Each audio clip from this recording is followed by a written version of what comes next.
The cold metal deck vibrated under Captain Kyung-ho's boots as he walked through the massive corridors of the UES Taeguk.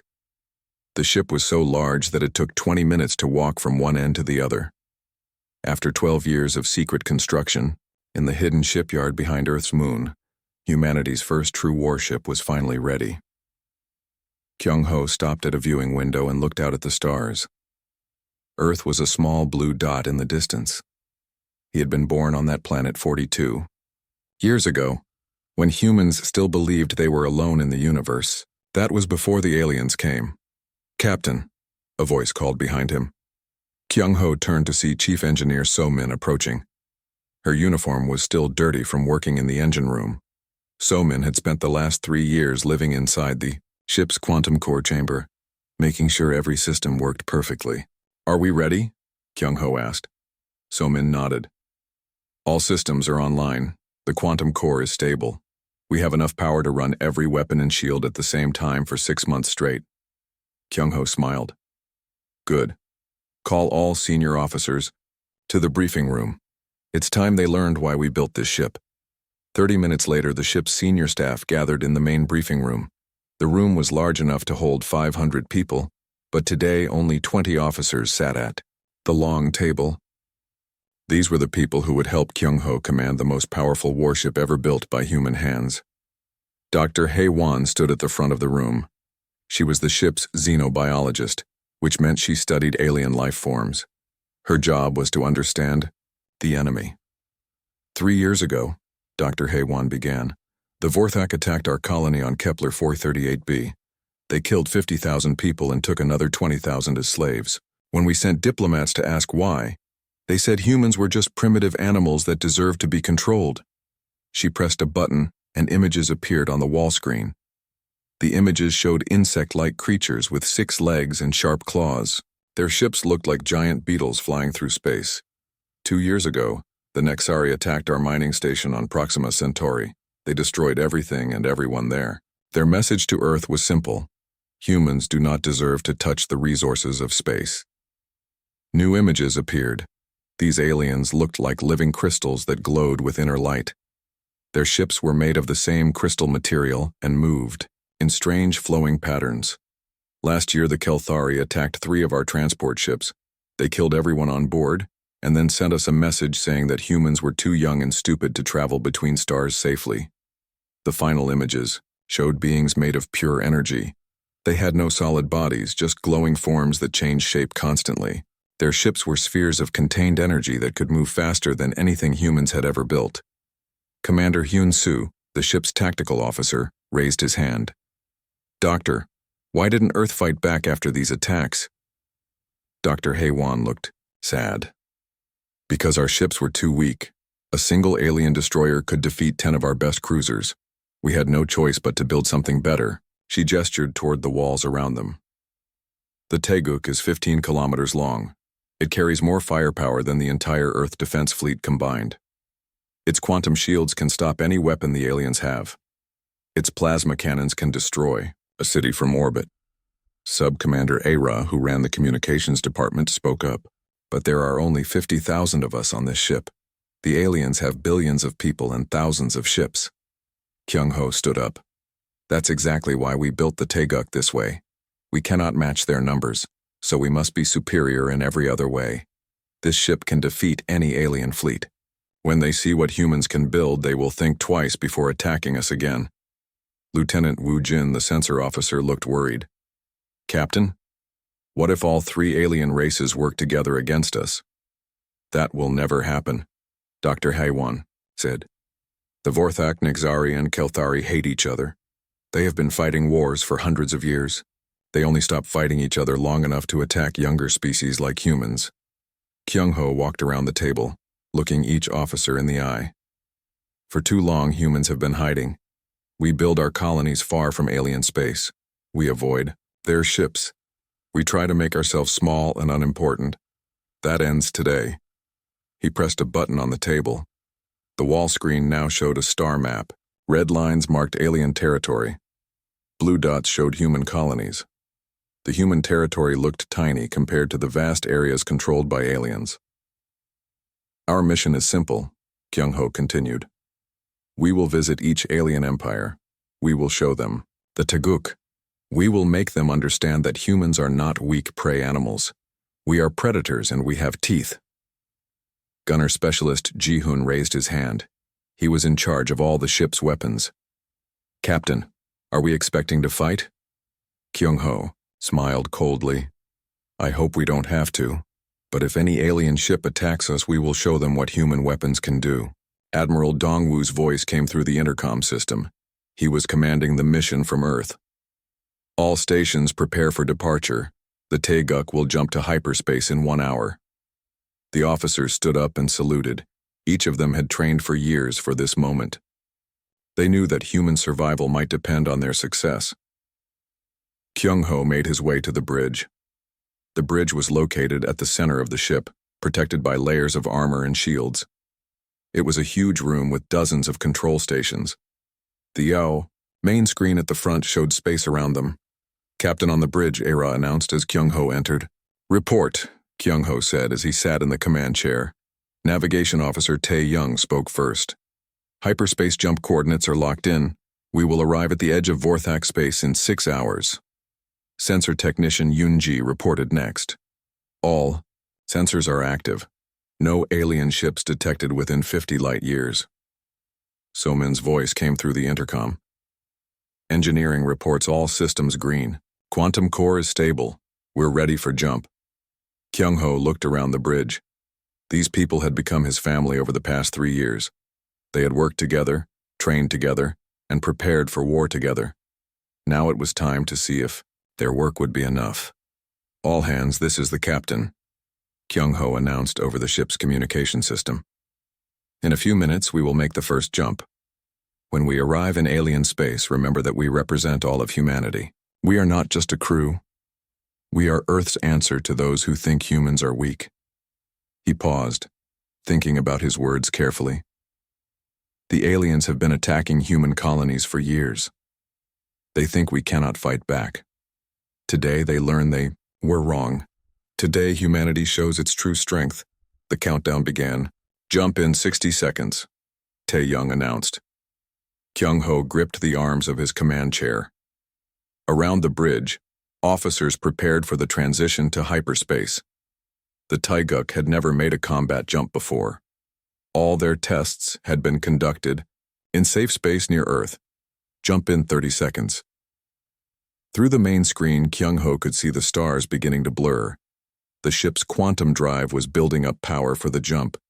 Energy readings climbed higher and higher. Jump in 10 seconds. Kyung-ho thought about his daughter back on Earth. She was only 8 years old, but she already wanted to be a starship officer like her father. Maybe after this mission, she would grow up in a universe where humans were respected instead of hunted. Jump in 5, 4, 3, 2, 1. Jump. Space twisted around the Taeguk. The stars stretched into lines of light. The ship entered hyperspace, moving faster than light toward alien territory. Behind them, Earth grew smaller, and smaller until it disappeared completely. In hyperspace, time moved differently. The ship's clock showed that 6 hours passed, but it felt like minutes to the crew. Kyung-ho spent the time reviewing intelligence reports about Vorthak ships and weapons. The Vorthak were an old race. They had been traveling between stars for over 2,000 years. Their ships were grown instead of built, using biological technology that humans did not fully understand. Vorthak weapons fired living ammunition that could adapt to enemy defenses. But human technology had advanced rapidly in recent years. The quantum drive that powered the Taeguk was only invented 5 years ago. The plasma weapons were developed 3 years ago. The shield system was finished last year. Humans had gone from primitive rockets to hyperspace travel in less than a century. Approaching jump exit point, Tae-young announced. Kyung-ho straightened in his chair. All stations, battle alert. We don't know what we'll find when we drop out of hyperspace. Red lights began flashing throughout the ship. 50,000 crew members ran to their positions. Weapons charged, shields powered up. The Taeguk prepared for its first contact with hostile aliens. Exit in 10 seconds, Tae-young said. Kyung-ho took a deep breath. Everything humans had worked For during the past 12 years came down to this moment. If the Teguk failed, Earth would remain helpless against alien attacks. If it succeeded, humanity would take its place among the major powers of the galaxy. Exit in 3, 2, 1. Now! The stars snapped back into focus. The Teguk dropped out of hyperspace at the edge of Vorthak territory. Immediately, alarms began sounding. Multiple contacts, Yunji announced. I count 37 Vorthak ships, mostly miners and transports, but there's one destroyer. On the main screen, the alien ships looked like giant insects floating in space. They had been mining an asteroid field, Tao. The Vorthak destroyer moved through space like a giant metallic beetle. Its biohull glistened under the light of the system's twin suns.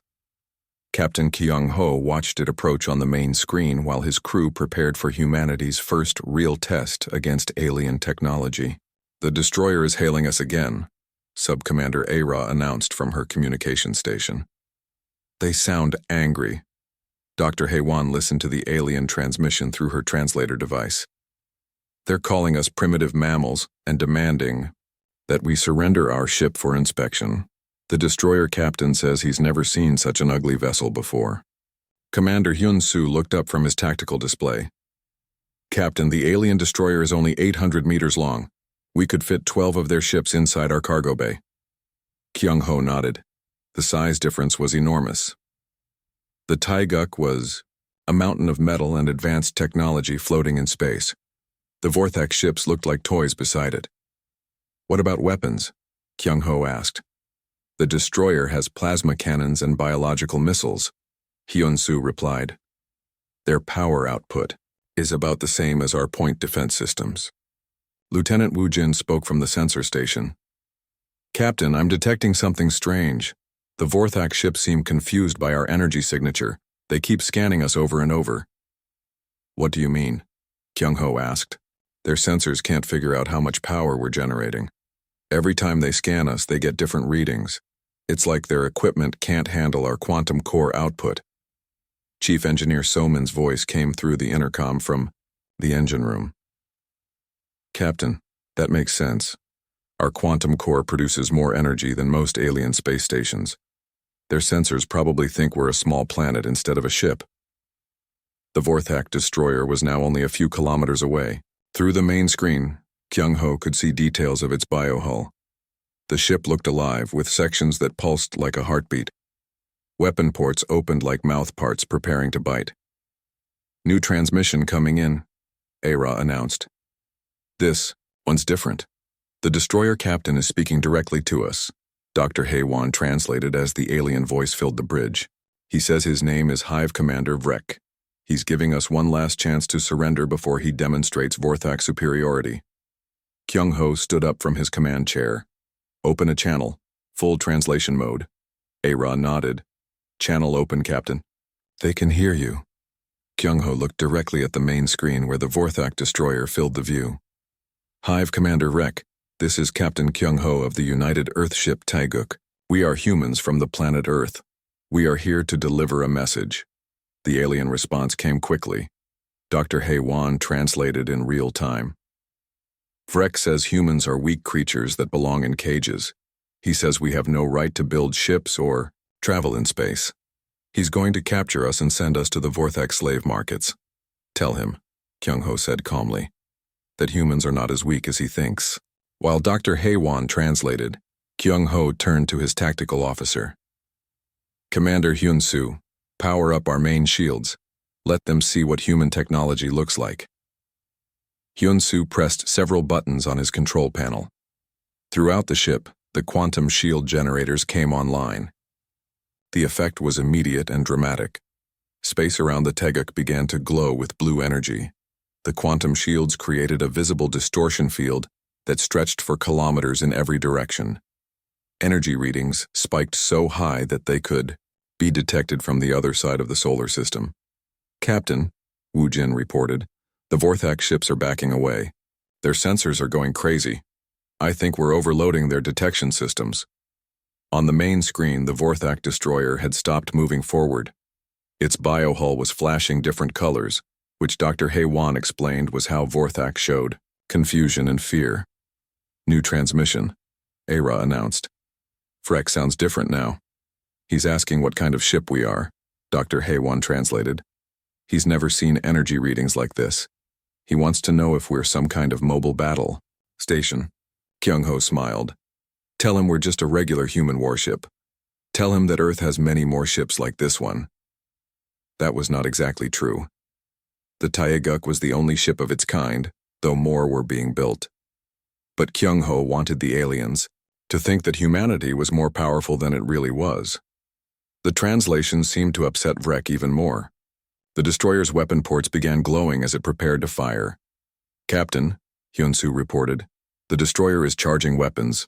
They're targeting our forward section. Are they a threat to us? Kyung-ho asked. No, sir. Their weapons can't penetrate our shields, but they don't know that. The Vorthak destroyer fired its main plasma cannon. A bright green beam of energy struck the Taeguk's shields and scattered harmlessly into space. The human ship didn't even shake from the impact. Return fire? Hyun-soo asked. Kyung-ho thought for a moment. This was the critical point. If he destroyed the destroyer, it would start a war. But if he showed weakness, the aliens would never respect humanity. One shot, Kyung-ho decided. Minimum power. I want to disable their weapons, not destroy their ship. Gunner Specialist Ji-hun took control of the main plasma battery. The Taeguk's weapons were designed to destroy planets if necessary. Even at minimum power, they were incredibly dangerous. Firing, Ji-hun announced. A single beam of brilliant white energy lanced out from the Taeguk. It struck the Vorthak destroyer's forward weapon section. The alien ship's biohull cracked and split open. Green fluid leaked into space as the destroyer's main guns went offline. The effect on the other Vorthak ships was immediate. Every vessel in the asteroid field began broadcasting emergency signals. Their formations scattered as they tried to get away from the human ship. Multiple transmissions on all frequencies, Ara reported. They're calling for help, military reinforcements, emergency protocols. Dr. Haywan was working frantically to translate the flood of alien communications. Captain, they're sending warnings to the entire Vorthak fleet. They're saying an unknown superweapon has appeared in their territory. What about the destroyer? Kyung-ho asked. Woo Jin checked his sensors. Still alive, but badly damaged. Their life support is working, but weapons and engines are offline. They're dead in space. The damaged destroyer sent another transmission. Freck's voice was much quieter now, and Dr. Haywan noticed fear in the alien's words. He's asking for mercy, she translated. He says he didn't know humans possessed such advanced technology. He's begging us not to destroy his ship. Kyung-ho felt a moment of satisfaction. For years, aliens had attacked human colonies and ships. They had killed thousands of people and treated humans like animals. Now, for the first time, the roles were reversed. Tell Rek that humans are not murderers, Kyung-ho said. We will not destroy his ship, but he must send a message to his superiors. Tell them that Earth demands respect. Tell them that attacks on human colonies must stop immediately. As Dr. Haywan translated, more emergency signals filled the communication channels.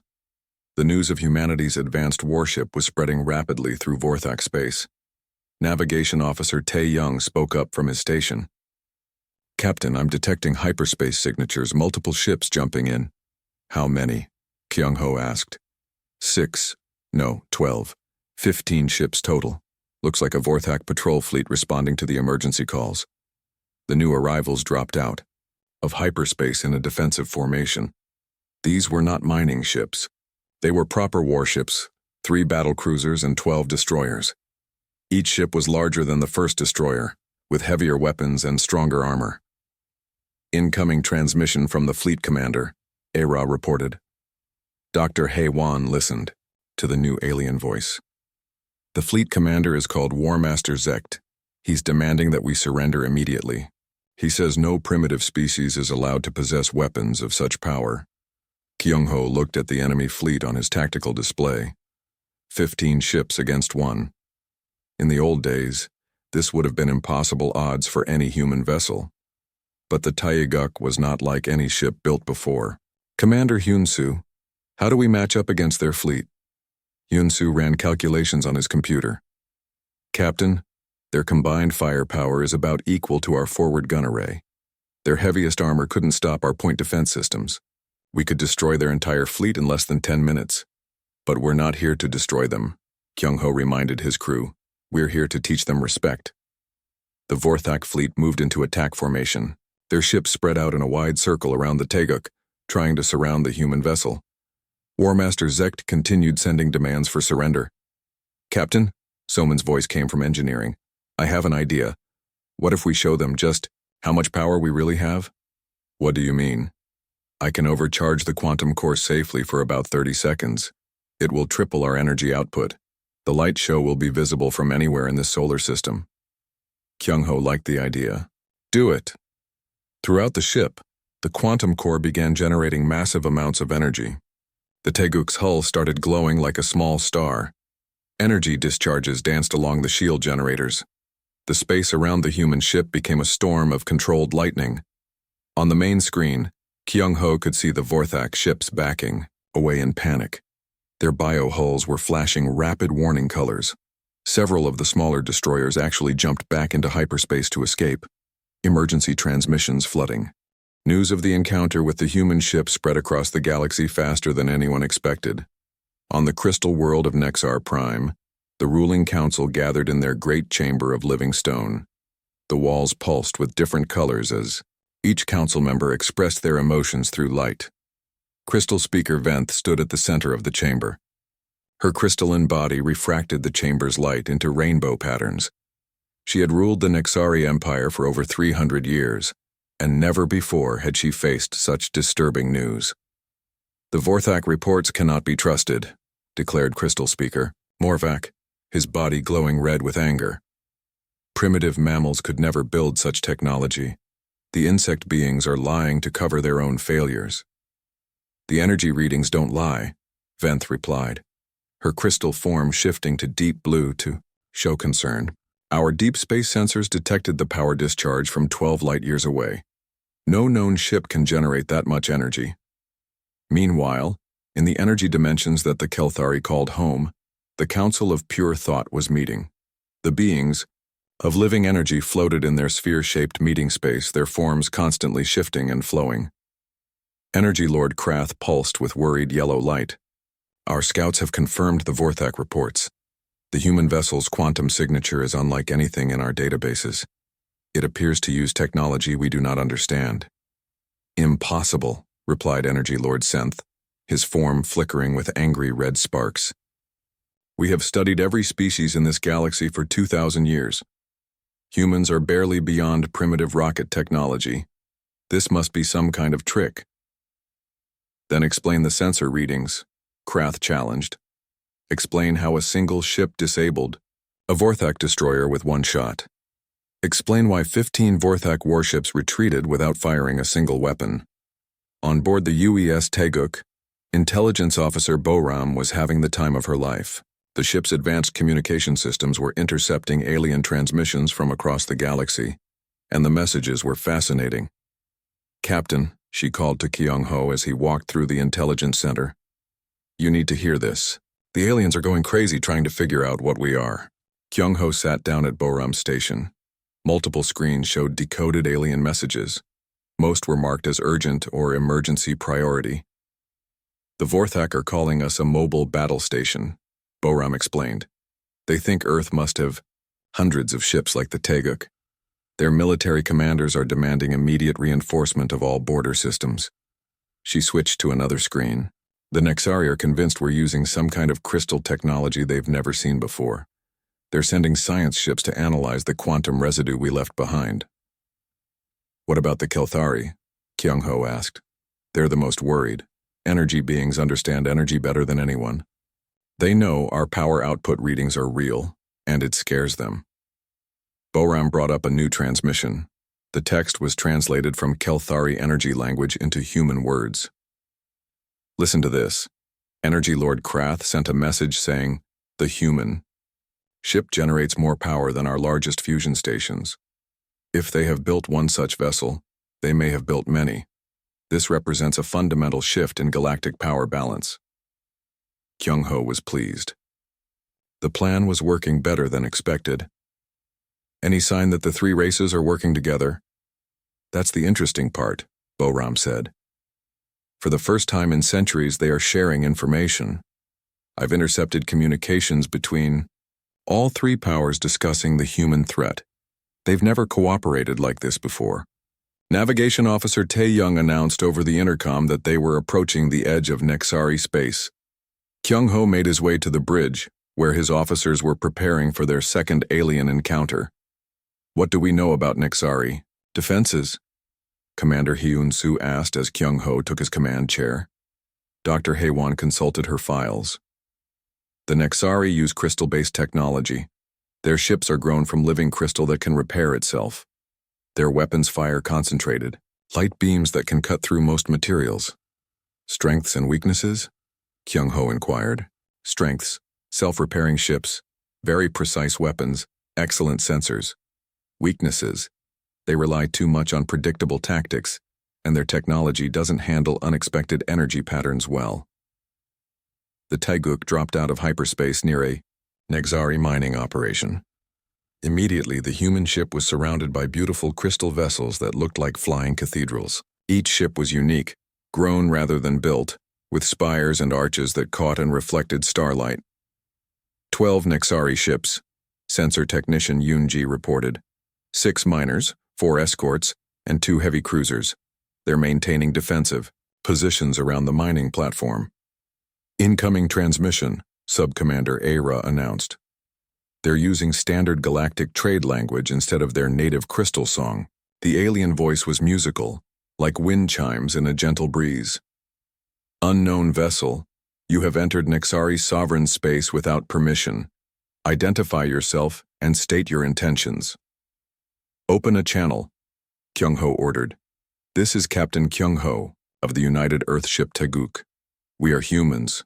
We come in peace, but we are prepared for war. The response came quickly. Human? The primitive mammals from the outer rim? Your ship readings must be falsified.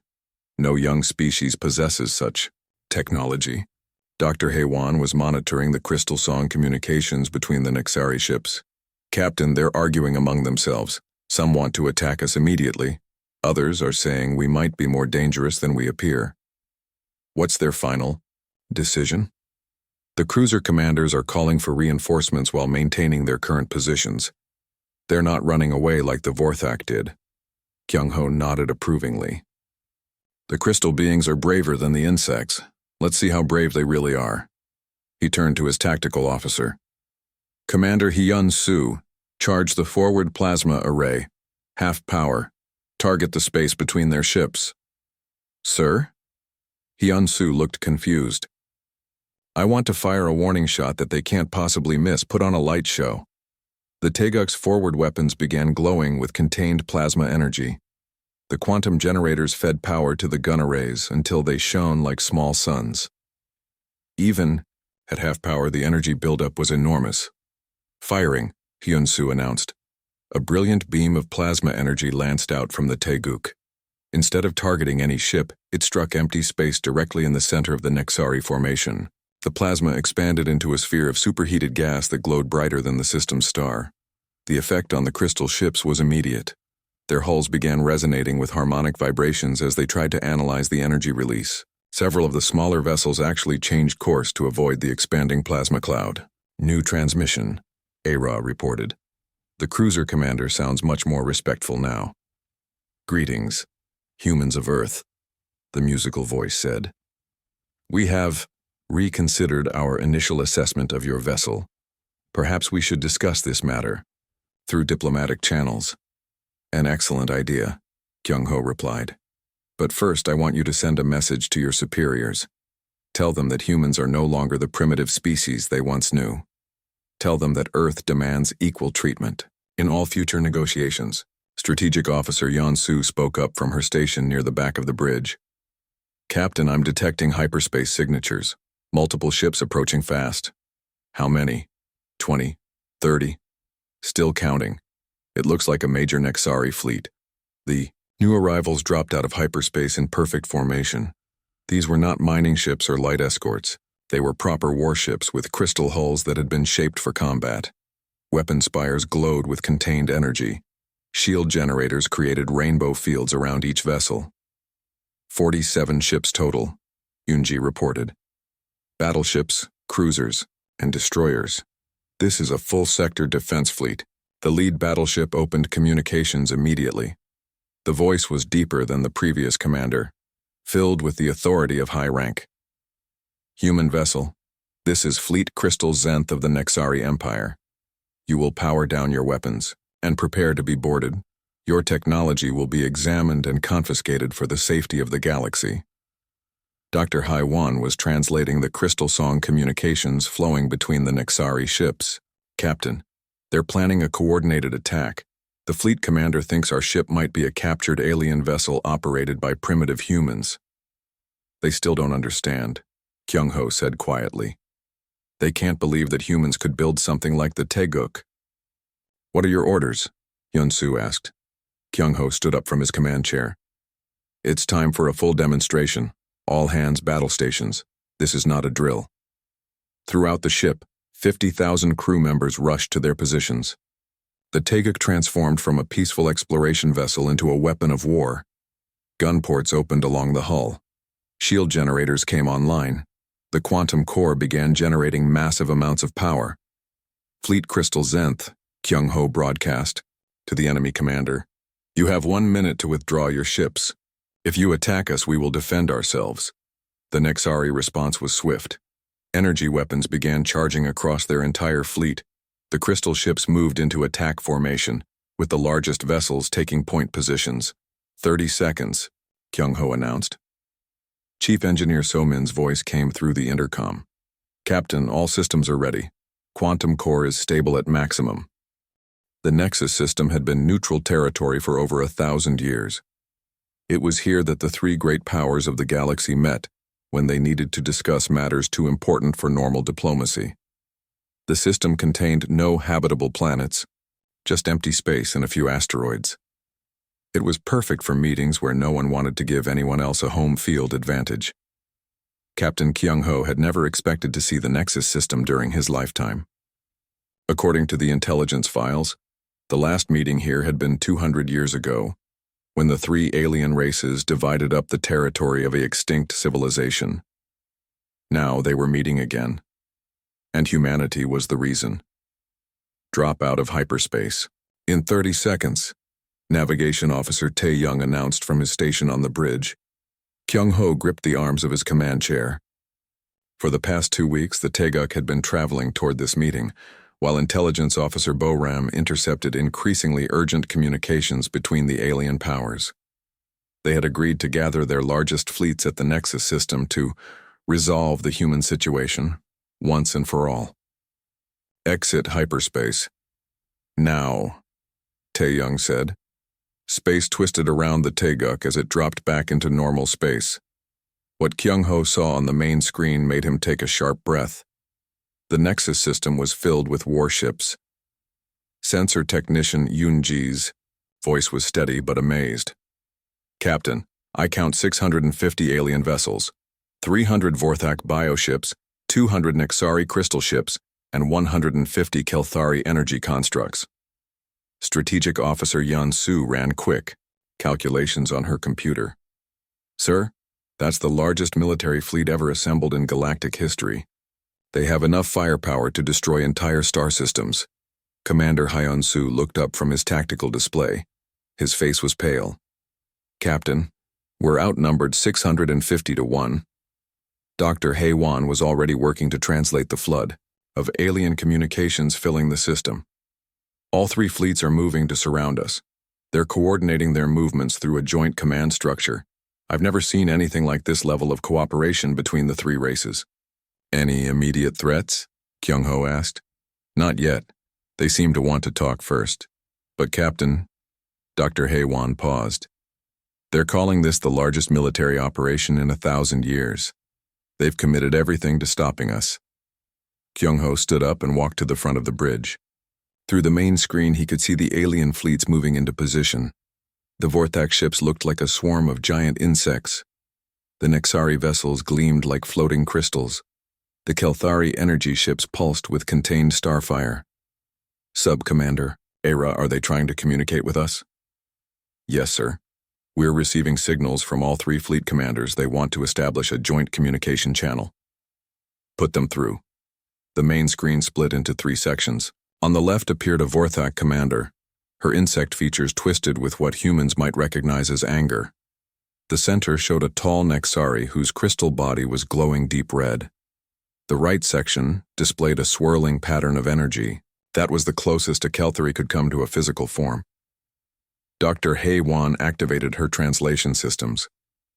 The Vorthak commander is Hive Queen Vorthan. The Nexari is Crystal Lord Malthan. The Kelthari calls itself Energy Prime Quelthan. Convenient that they all have similar names, Kyung-ho muttered. Then louder. Greetings. I am Captain Kyung-ho of the United Earth ship Taeguk. Crystal Lord Malthan spoke first, his voice carrying musical harmonics that the translator turned into words. Human Captain, you have created a crisis that threatens the stability of our galaxy. Your ship possesses technology that no young species should have. Energy Prime Quelthan's communication was more direct, transmitted as pure thought. Your vessel generates power levels that approach theoretical limits. Such capability in primitive hands could destabilize the cosmic balance. Hive Queen Vorthan's clicking voice was filled with hostility. You have damaged Vorthak ships and threatened our sovereignty. The insect peoples demand satisfaction. I see, Kyung-ho replied calmly. So you've brought the 3 largest fleets in galactic history to, what exactly, destroy 1 human ship? If necessary, all 3 commanders replied in unison. Chief Engineer So-min's voice came through the bridge intercom. Captain, all systems are green. The quantum core is running at optimal levels. We can maintain full combat power indefinitely. Lieutenant, Wu Jin spoke from his sensor station. Sir, the alien fleets are moving into attack formation. Multiple weapon signatures are charging across all 3 forces. Kyung-ho looked at the massive enemy fleet surrounding his ship. Any sane person would try to negotiate, maybe offer to share technology or agree to restrictions on human expansion, but Kyung-ho had not come here to surrender. He had come here to establish humanity as an equal power. All hands, this is the captain, he announced over the ship's communication system. We are about to engage the largest enemy fleet in galactic history. Remember that we represent not just Earth but the future of humanity among the stars. We will not back down. We will not surrender. We will show these aliens what humans can accomplish when we set our minds to it. He turned to his tactical officer. Commander Hyun-soo, full power to all systems. I want every weapon charged, every shield online, and every sensor active. It's time to show them what the Taeguk can really do. The transformation was spectacular. The human ship began glowing like a small star as its quantum generators reached maximum output. Energy discharges danced along the hull as power flowed to weapons and shields. The space around the Taeguk became a storm of contained lightning and electromagnetic fields. Energy output is now triple our normal maximum. So-min reported from engineering. All systems are holding steady. The effect on the alien fleets was immediate and dramatic. Ships that had been moving confidently toward attack positions suddenly slowed or stopped. Sensor arrays across 650 vessels were overloaded by the massive energy signature the human ship was generating. The aliens are backing away, Yoonji announced. Some of their smaller ships are actually retreating to safe distance. Dr. Hei-Wan was working frantically to translate the flood of alien communications. They're calling us a stellar weapon. Some commanders are asking if we're a mobile star that's been somehow weaponized. Crystal Lord Malthan's voice came through the speakers, less confident than before. Human Captain, your power generation capabilities exceed our theoretical models. How is such energy output possible from a single vessel? Human engineering, Kyung-ho replied simply. We build things to last, and we build them to work. Energy Prime. Quelthan transmitted pure concern. The quantum resonance patterns are unlike anything in our databases. Your technology appears to be fundamentally different from anything we understand. Hive Queen Vorthan clicked angrily. Impossible. No young species develops such capability. Without help. You must have stolen this technology from an advanced civilization. We built it ourselves, Kyung-ho said firmly. Every system, every component, every line of code. The Taeguk represents 50 years of human innovation and determination. The three alien commanders conferred among themselves for several minutes while their fleets maintained defensive positions. Finally, Crystal Lord Malthan spoke for all. 3. Human Captain, we propose the following terms. You will surrender your vessel for technological analysis. Your crew will be treated well and eventually returned to Earth.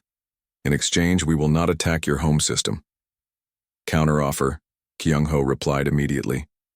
You will recognize humanity as the fourth major power in this galaxy. You will establish formal diplomatic relations with Earth. You will cease all attacks on human colonies and ships. In exchange, we won't destroy your fleets. The silence that followed lasted almost a full minute. Then all three alien commanders began speaking at once, their voices overlapping as Dr. Haewon tried to translate. They're saying we can't possibly fight all three fleets, she reported. They have us outnumbered by hundreds to 1. They think we're bluffing. Are we bluffing? Strategic Officer Yeon-soo asked quietly. Commander Hyun-soo checked his tactical computers. Actually, no. Our simulations show we could defeat their entire combined fleet. It would take about 6 hours and we'd use 80% of our ammunition, but it's definitely possible. How is that possible? Dr. Haewon asked in amazement. Their ships are designed to fight each other, Hyun-soo explained.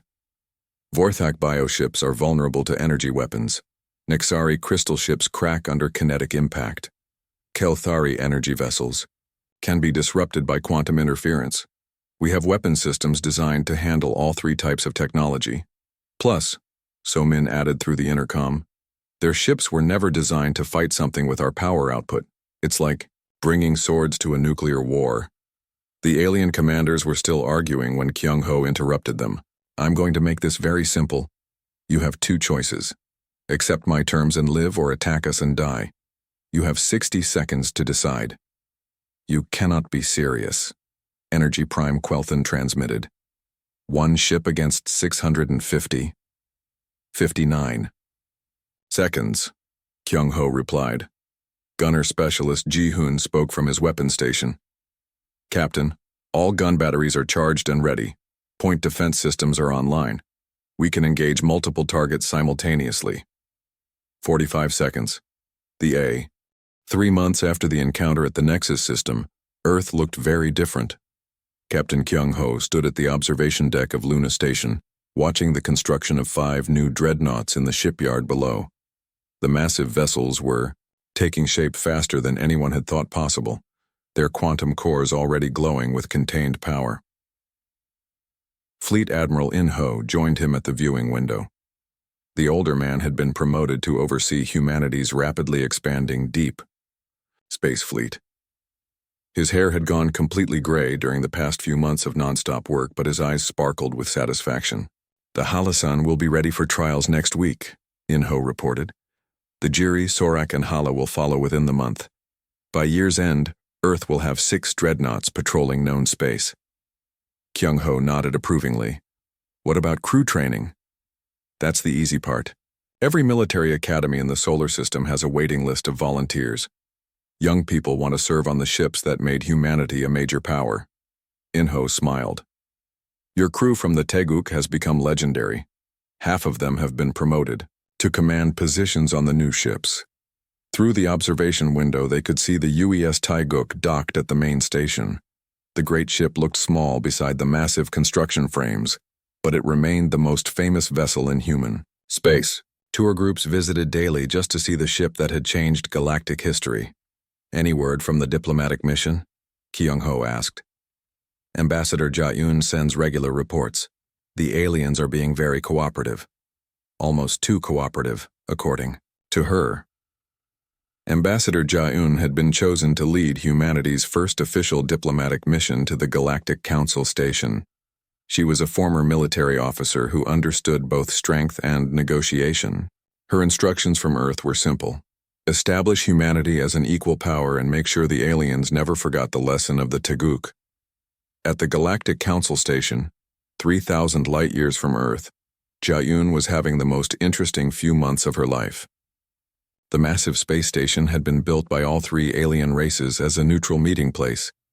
Now it was being hastily modified to accommodate a fourth major power. The construction crews are working around the clock, reported her aide, cultural specialist Min-Ki. They're building us an entire diplomatic sector with embassy space, living quarters, and communication facilities. Jia-Yun looked out through the station's transparent aluminum windows at the alien ships docked nearby. Vorthak biovessels pulsed with organic light. Nexari crystal ships reflected starlight in beautiful patterns. Kelthari energy constructs flickered, like contained lightning. And now for the first time human ships were docked alongside them as equals. "What's the mood among the alien delegations?" she asked. Min-Ki consulted his reports. "Respectful, but nervous. They're still adjusting to the idea that humans are no longer a minor species to be ignored. The Vorthak delegation keeps asking about Earth's industrial capacity. The Nexari want to establish trade agreements for our quantum technology. The Kelthari are fascinated by our energy generation methods. And our terms for recognition? Fully accepted. All three races have agreed to recognize humanity as the fourth major galactic power. They've also agreed to immediate cessation of all hostile actions against human colonies and ships." The formal ceremony took place in the Grand Assembly Chamber, a vast spherical room at the center of the station. Representatives from all four major powers floated in individual sections, each designed for their species' specific needs. Hive Queen Vorthan spoke for the Vorthak Empire, her insect features proud but subdued. "The ancient peoples of the Hive, worlds acknowledge the humans of Earth as equals in the galactic community. We pledge to respect their territory and sovereignty." Crystal Lord Malthan's musical voice filled the chamber as he represented the Nexari. "The Crystal Singers welcome humanity to the Council of Major Powers. We offer friendship and cooperation in all future endeavors." Energy Prime. Quelthan transmitted pure thoughts for the Kelthari. "The children of living energy recognize the achievements of the human species. We accept their rightful place among the stars." Ambassador Jia-Yun stood in the human section, wearing the formal diplomatic uniform that had been designed specifically for this moment. Behind her floated the flag of United Earth, its blue and white colors bright against the chamber's neutral walls. "The people of Earth accept recognition as the fourth major power," she declared. "We come to the galactic community not as conquerors, but as protectors of peace and freedom. We seek cooperation with all species, but we will defend ourselves and our allies against any threat." The ceremony concluded with the signing of the Galactic Accords, the first major treaty revision in over 500 years. For the first time in galactic history, four major powers would share authority over interstellar law and policy. Back on Earth, the news was celebrated in every city. Crowds gathered in public squares to watch the ceremony broadcast. Children, who had grown up hiding from alien raiders, now dreamed of becoming starship officers exploring the galaxy. Dr. Heywan had returned to Earth to establish the new Xenological Institute. Her job was to study the alien species now that humans could interact with them as equals instead of prey. Her first major discovery was surprising. "The three alien races are actually much less advanced than we thought," she reported to a gathering of Earth's top scientists. "They achieved interstellar travel thousands of years ago, but then they became complacent. They stopped innovating, stopped pushing boundaries." Chief Scientist Wanho raised his hand. "What do you mean?" "Human technology has been advancing exponentially for the past century," Heywan explained. "We went from primitive rockets to quantum drives in less than 50 years. The aliens have been using essentially the same technology for the past 1,000 years. They got comfortable with their superiority and stopped trying to improve, so we didn't just catch up to them," Wanho realized. "We surpassed them." "Exactly. The Tiguk isn't just equal to their best ships, it's centuries ahead of anything they can build." This discovery had important implications for Earth's future strategy. Intelligence Officer Boram, now promoted to Director of Galactic Intelligence, was tracking alien reactions to humanity's technological advantage. All three races are redirecting their research programs, she reported to the Earth Defense Council. They're trying to understand our quantum technology, our energy generation methods, our shield systems. But they're having trouble because their thinking has become rigid over thousands of years. Defense Minister Tae-ho looked concerned. Are they planning to attack us once they figure out our technology? Actually, no. They're more interested in trading with us than fighting us.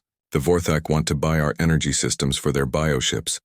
The Nexari are offering rare crystals in exchange for shield generators. The Kilthari want to establish joint research programs. What about military threats? Boram smiled. The three races are actually reducing their military spending. They're converting warships to exploration vessels and research platforms. It appears that our show of strength convinced them that military expansion is no longer profitable. Captain Kyung-ho was still in command of the Taeguk, but his role had changed. Instead of being humanity's only powerful warship, the Taeguk had become the flagship of Earth's growing fleet. His new mission was exploration, seeking out new worlds and new civilizations in the unexplored regions of the galaxy. Captain called Navigation Officer Tae-young from his station. Long-range sensors are detecting something interesting, multiple energy signatures on the edge of the galaxy. Kyung-ho looked up from his reports. Alien ships. Unknown. The signatures don't match any known technology. Could be a new species. This was exactly the kind of discovery that made exploration exciting. In the old days, meeting unknown aliens would have been terrifying for humans. Now, with the most powerful warship ever built and the backing of Earth's new diplomatic status, first contact was an opportunity instead of a threat.